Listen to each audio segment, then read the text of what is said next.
Hi, my name is Braden Smith, and this is my Physics Lab 3, Black Holes and Orbits.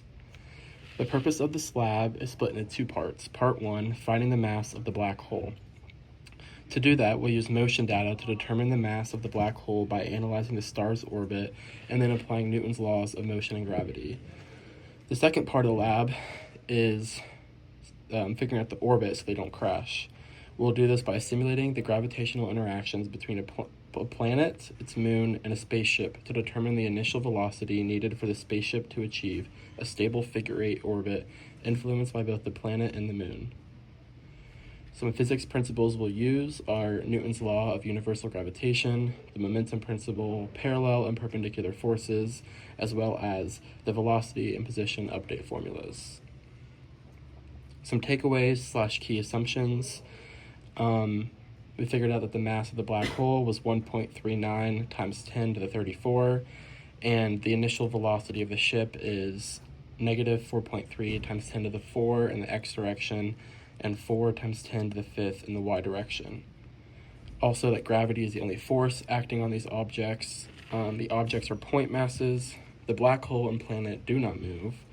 The time step between data points is a constant, and Newton's law of gravitation and Newton's second law are valid throughout, as well as the system is isolated. Here's my part 1 code. The system is a star and the surroundings is the black hole. And you can see just the formulas I put in here. The results, I got that the mass of the black hole was 1.39 times 10 to the 34, and here is the end of the video.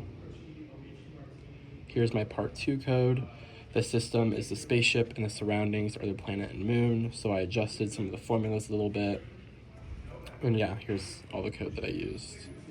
The result, it does not make a figure 8. The spaceship's trajectory gets really close to the moon's orbit, but it does not intersect at this initial velocity in my computational model. However, in conclusion, a stable figure 8 orbit was not achieved. Some possible sources of error: I could have had a round-off error, losing some precision in my calculations. I also assumed physical omissions, like non-gravitational forces. The point of masses and fixed center assumptions could also be a possible source of error. Some other trial/error processes to find the initial velocity could also be a problem. What does it mean? So how does the net force in its parallel and perpendicular components differ from the rate of change of momentum in its parallel and perpendicular components? So according to Newton's second law, F net equals momentum over time. So the parallel component changes the magnitude of the object's momentum, so the speed, while the perpendicular component changes only its direction. In practice, they may vary slightly due to approximates in how the velocity and acceleration are calculated. We can use dp over dt in place of F net for this lab, since we can solve for the mass using dp over dt, while F net requires the mass to be already known. What if you wanted to predict the motion of the entire system, what would you need in your computational model? So all bodies are dynamic masses, so the model would need to include all the gravitational forces between the planet, moon, and spaceship, along with each object's mass, position, and velocity, so they can all respond to one another's motion. Using Newton's law, their positions and velocities should update over time.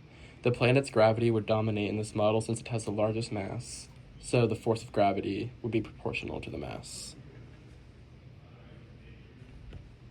And thank you for watching.